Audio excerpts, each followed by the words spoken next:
You're listening to the Balanced Educator Podcast, episode number 105. Welcome to the Balanced Educator. We're your hosts, Kaylee and Josiane from EduCalm. Our intention is to equip and empower you to feel more calm, balanced, and joyful in all aspects of your life.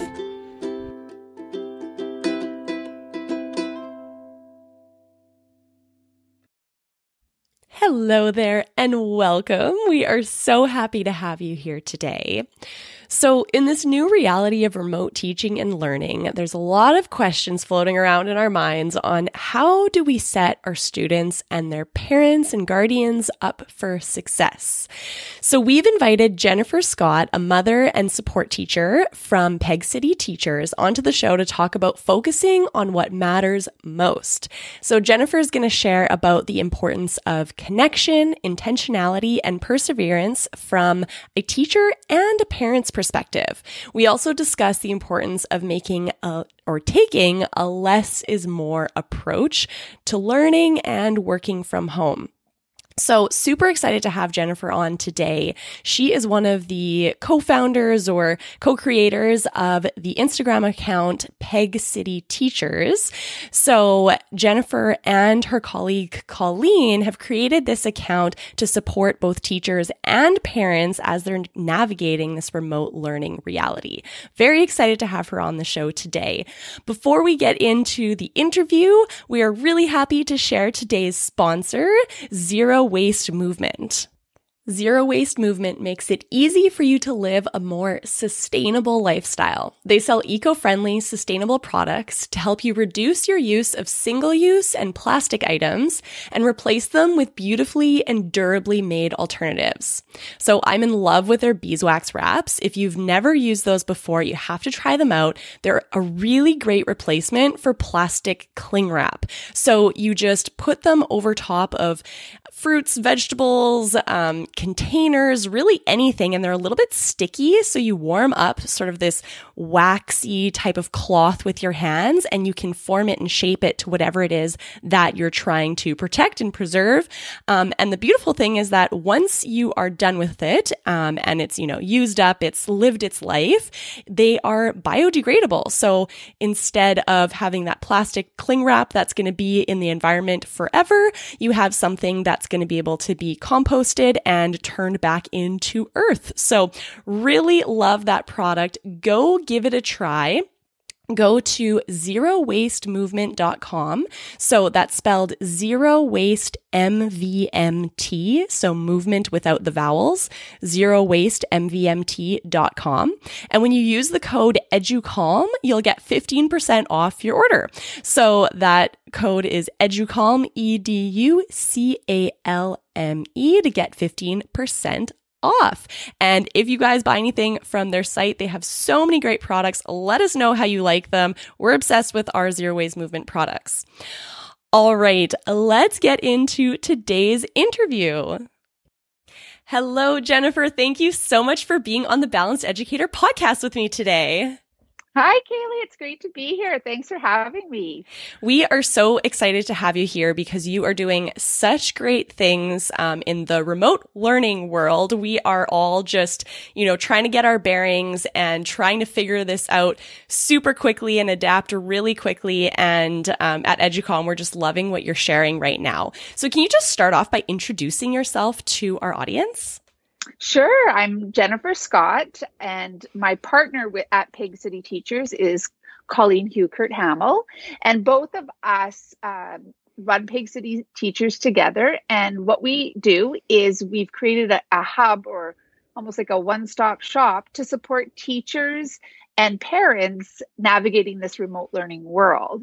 And the reason that we felt that we could do this is because in our pre-COVID-19 lives, pre-isolation lives, we are support teachers for a division in our city. So we just flipped it and made it on remote online and developed Peg City Teachers with that.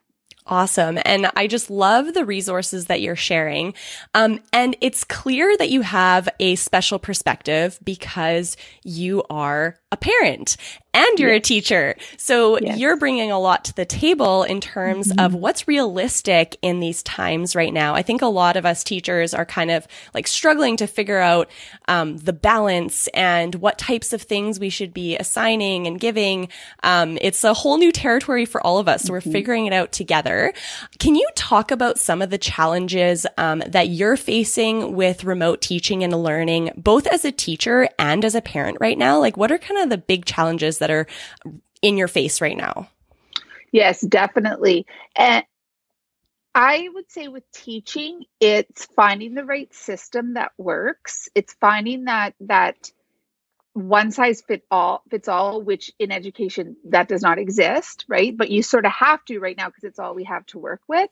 So a system that can kind of cover enough to allow the parents the flexibility, but still have consistency and being able to hold their children accountable and have something for them to do as well. That's a big piece. It's not from a teacher's point of view. This is not the time for big new learning. This is not the time for big concepts or trying to really get ahead with students. And that I think is good. That I flip over to my parent hat with that as well, to know that this is not about, it's not my job as a parent, even though I'm an educator too, to use this time to make sure my child's education is as solid as it can be either. This is not remote learning at its best. This is teaching through a pandemic. So both, that is a message at Pig City Teachers that Colleen and I both try to really, say and communicate, that this is not about the parent needing to be, get a degree in education and come out of this as a teacher. And this is not a teacher's time to like become a pro YouTuber and learn 50 different platforms.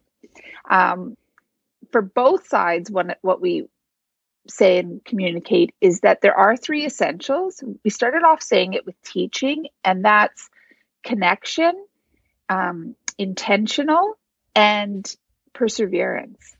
And what we both realized in a conversation, because we're both moms, Colleen is too, is those 3 essentials are actually the same for parenting right now as well. Can you talk to me about how to create connection? I'd love to go through these 3 points that you made, because I think they're great. Let's talk about each of them. So let's start with connection. So as a teacher, how can we create that connection with our students? It's tough when, we're figuring out remote platforms to use, and some kids might not even have internet access. So what are your suggestions on how we can create that sense of connection with our students during this time? So being available and showing up. And, it's the same as in the classrooms. It's just in the classrooms, we already physically have to show up, right? There's different levels. I know you have teaching in your past as well, right? So there's different levels of how on we are and how much we show up, but we at least have to physically show up, right? So in this remote learning, teachers, the number one thing is, how are you physically showing up for your students? And then that leads into there's a big equity piece right now, right? The schools that don't have great Wi-Fi in the neighborhoods, or that families can't access devices. Now, our province is starting to address that, and that's to come. But even right now, for some schools, some teachers, you can do a video, you can do a voice recording, but not everybody has access to the devices at home. So are you doing phone calls? Are you writing a letter? So even like the written notes aren't going to be that physical representation. There's still a piece that you're reaching out and you're trying to connect. That's the biggest one when it comes to connection, is just asking yourself as an educator, how? And I'm going to flip to the parent piece right now, because then the other thing with that is, as a parent, how are you providing opportunities for your family to connect with their teacher? And that's where I think it gets really tricky right now, is because parents are also maxed. I mean, we have families that are working the front lines right now. We have parents that are working from home. We have parents that are coming in and out, different schedules. So it's not necessarily going to look like this, 9 to 3, 9 to 4 school day. But if the teacher is sending videos or trying to connect through letters, email, then is there an opportunity for the parent to also allow their child to connect back? Right. So that instead of it just being a one-way thing, but how can the child connect with the teacher as well? And then the parent comes in to support that. I love that. And I really like that you talked about different ways to do it. And I think each teacher in each school with each classroom is going to have a different reality of what their students have access to. And it's really going to be up to us to adapt what we're doing and get flexible and get creative with how we can create that connection specifically with our population of students. So I just want to encourage all teachers listening to, don't feel that you have to do it all. Pick one thing and, do it to the best of your ability, but know that we're all just going with the flow right now. So don't feel that you have to be perfect. And that leads perfectly into the intention. Yes. Intentionality, because like you just said, pick one thing. And I mean, that is in so many ways, like pick one or two, like sometimes you need a couple platforms, stick with them. If you're a Google Classroom, if you're a Seesaw, if you're email, if you're doing home packages, because there's a shortage of Wi-Fi or devices in the neighborhood you teach in, whatever it is, pick one or two and go with that, because that way we can be intentional with using that. We can be intentional with having our students understand how to use that system and our families and parents. Also, if you're sending math, if you're sending ELA, if you're sending project-based, communicate what the learning target is. That's the intention piece there, right? Parents are going to be able to help and assist and just move through this a lot smoother if they're like, oh, okay, the reason that this math activity, worksheet, whatever it is coming our way is because they are learning or they are working on this, that specific learning target. And that's that intentional piece, right? That gets everybody on the same page. Yeah. And I think a lot of the time, when we're starting a new platform or trying something new, if people don't get it right away and it isn't smooth right away, we kind of have this urge to abandon it and be like, oh, it's not working.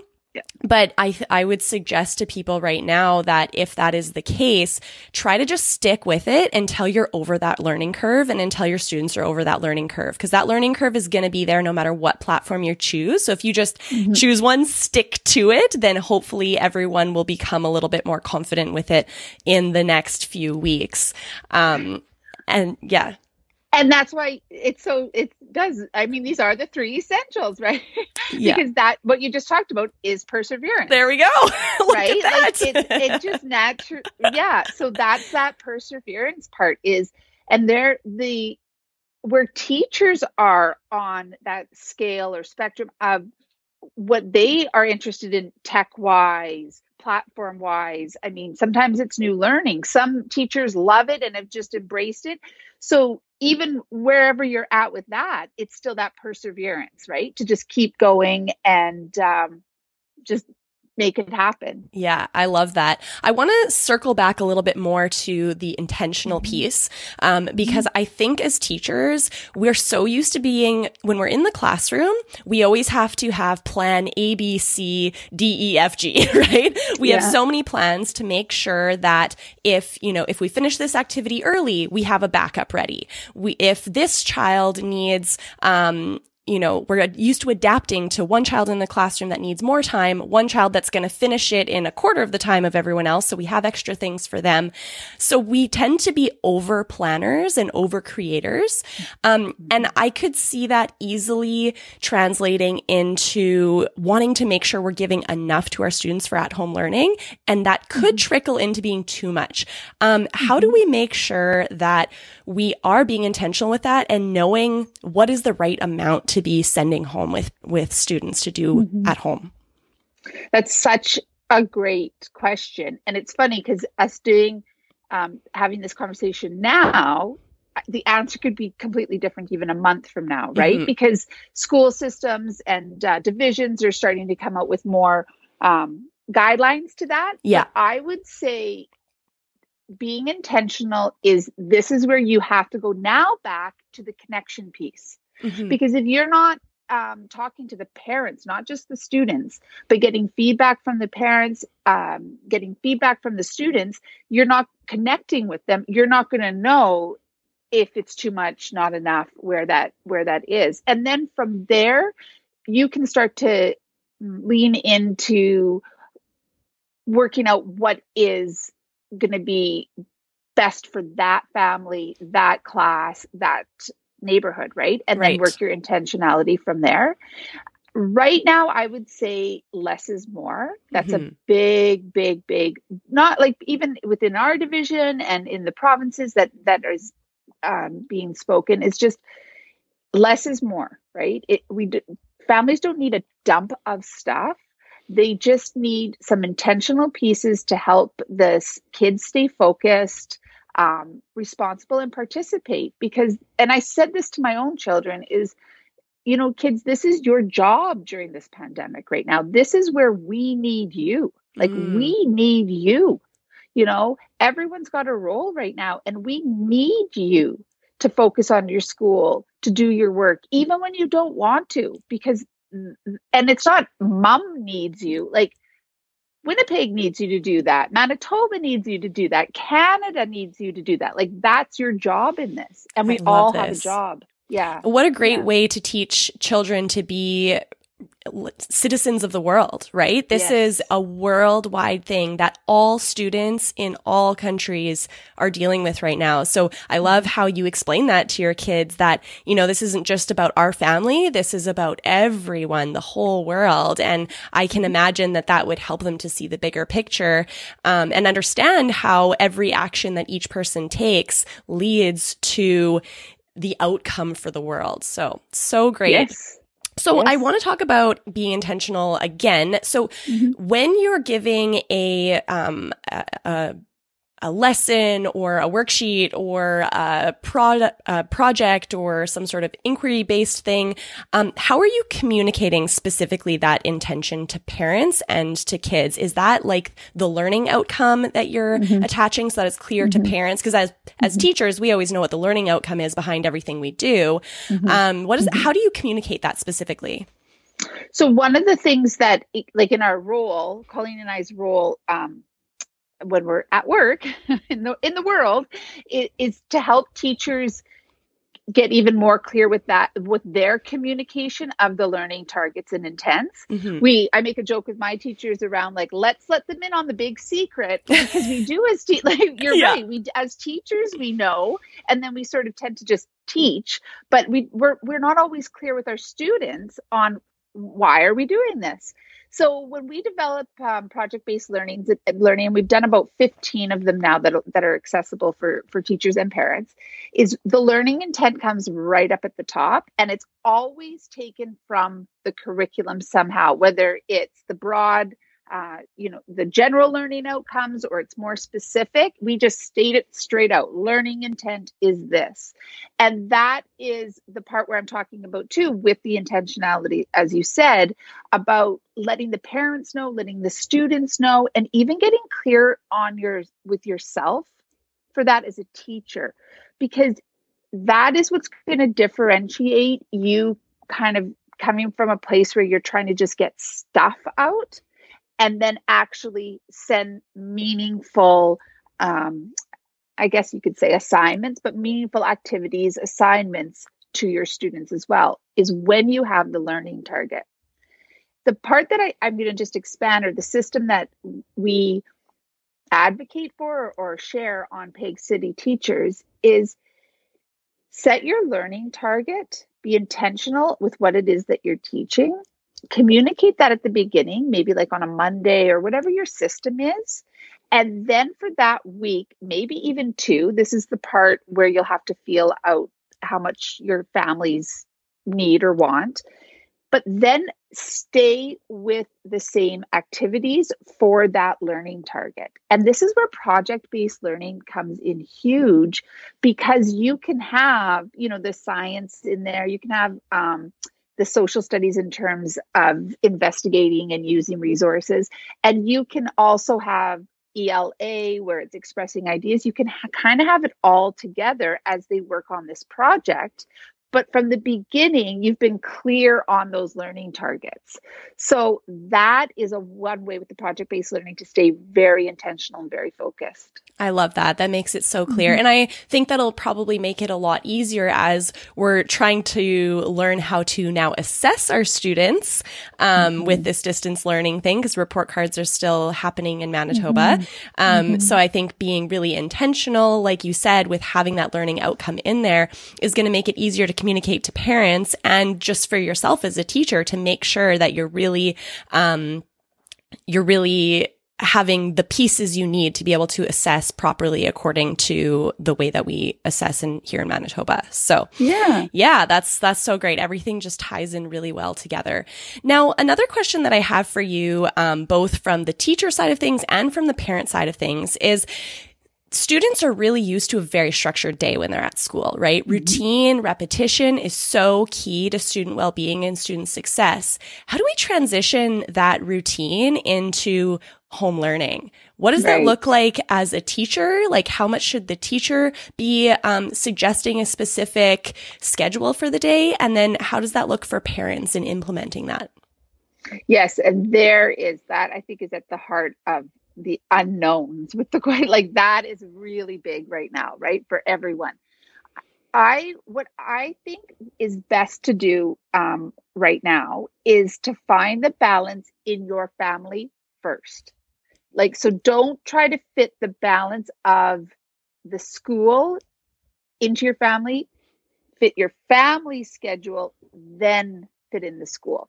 But within that, there are some things that are just that we do, you're right, naturally in the school. Well, it's not naturally, it's intentional, but it's become naturally because we're so used to doing it as educators.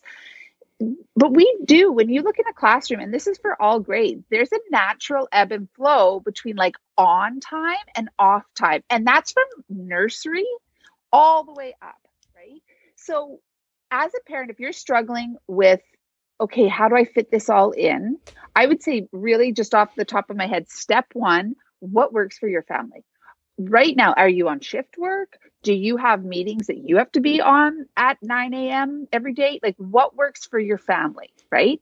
Then figure that out. Then you can plug in step two of, okay, well, within that schedule, when are your kids the most on?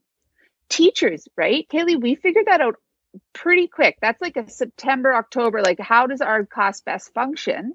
And it's really about looking at it and saying, okay, at 1 o'clock, this class, like, they're ready to rock and roll. So this is where we're going to do some really concentrated work. We're going to do some math.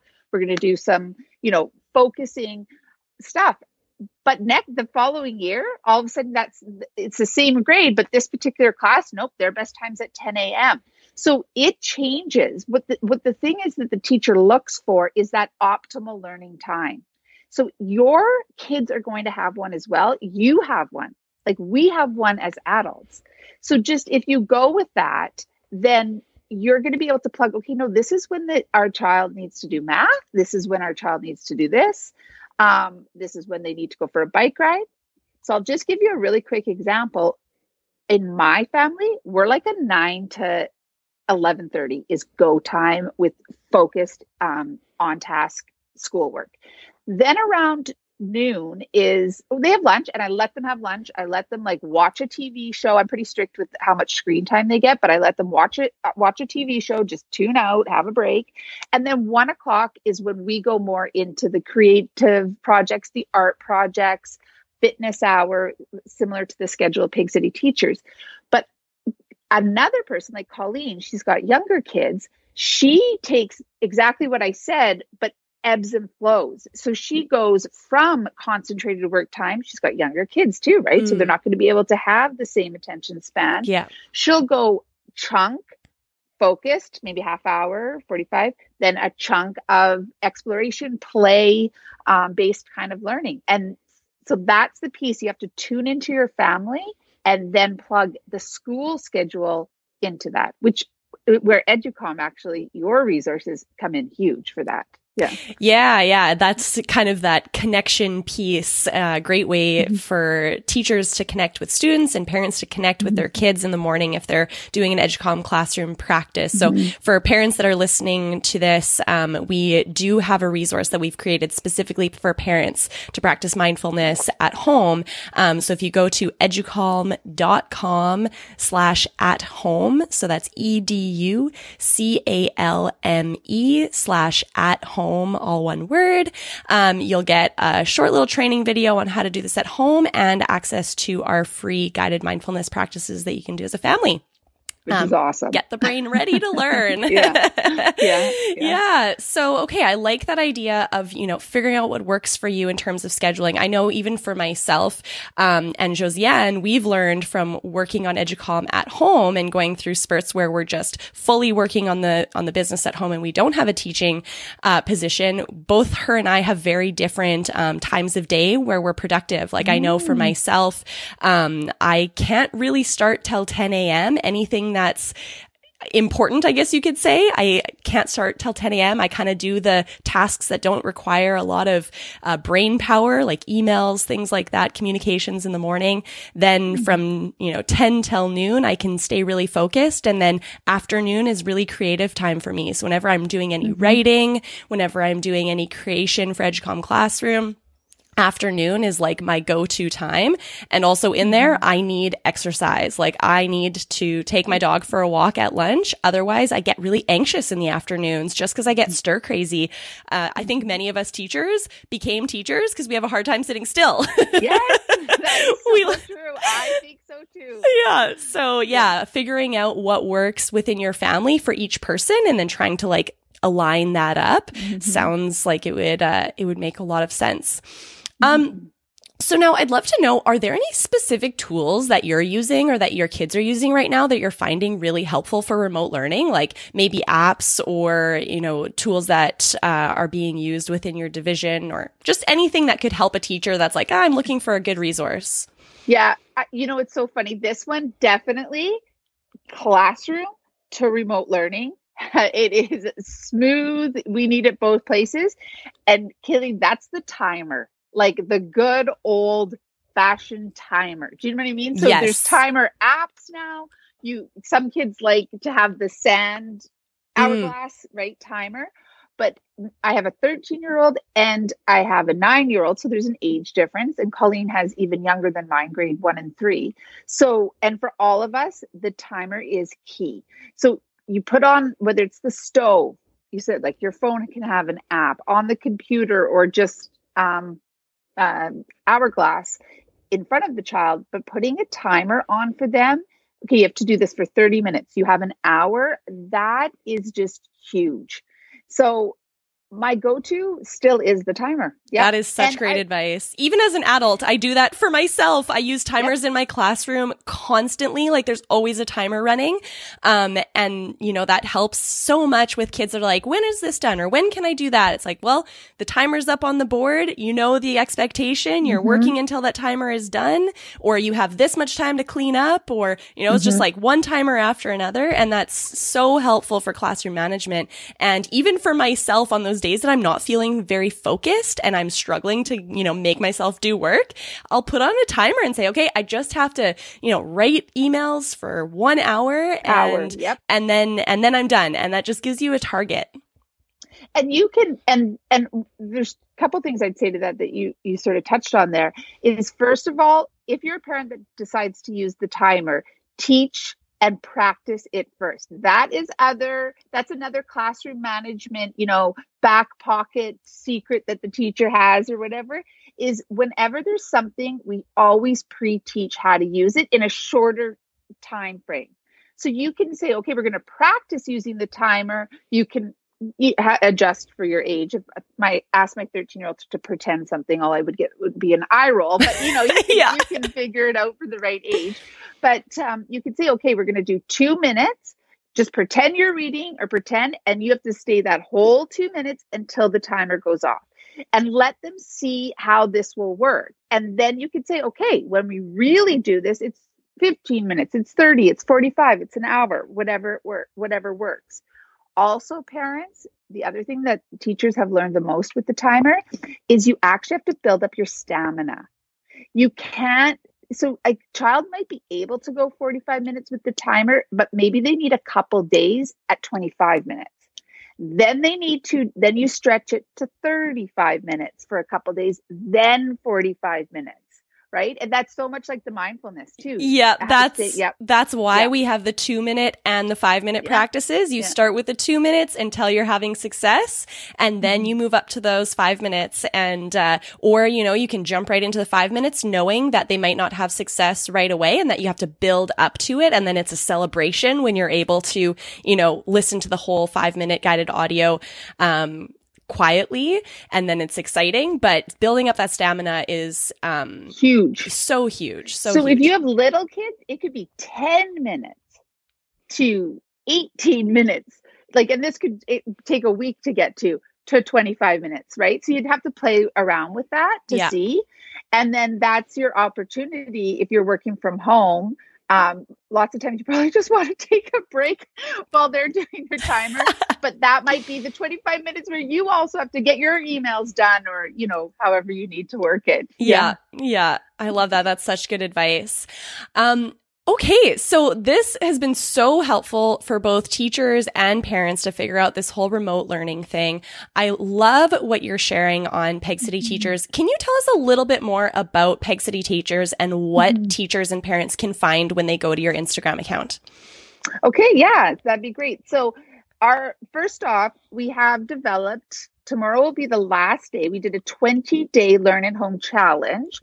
And for every day of the school week, work week, we provided a easy to follow project-based learning that has an explore, create, and connect component. And teachers are welcome to, go and file copy it and adapt it to suit their needs. This is just a free resource for us to support you.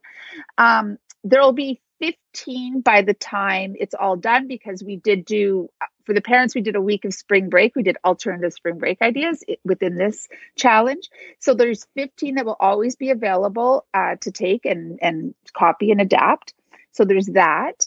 And that's also with the clear learning intents, like I talked about, to be really intentional. We also have schedules that we've received amazing feedback, both from teachers and parents, that our schedule really allows for flexibility, right? Between, like you said, the exercise, the fitness, the brain breaks, the quiet time, and then the focused academic work. And then we have ongoing lives where we had people like Educom on to teach us how to do some great breathing techniques and help to self-regulate. And we do, and we try to keep them short, about 15 to 20 minutes, just the bite-sized pieces. And we have ongoing content coming up, and a lot of it coming up around what is a realistic expectation for myself as a parent, homeschooling. I have quotation marks in the homeschooling, and what is a realistic expectations for myself as a teacher with remote learning. So lots of that community building, you're not alone support that's out there.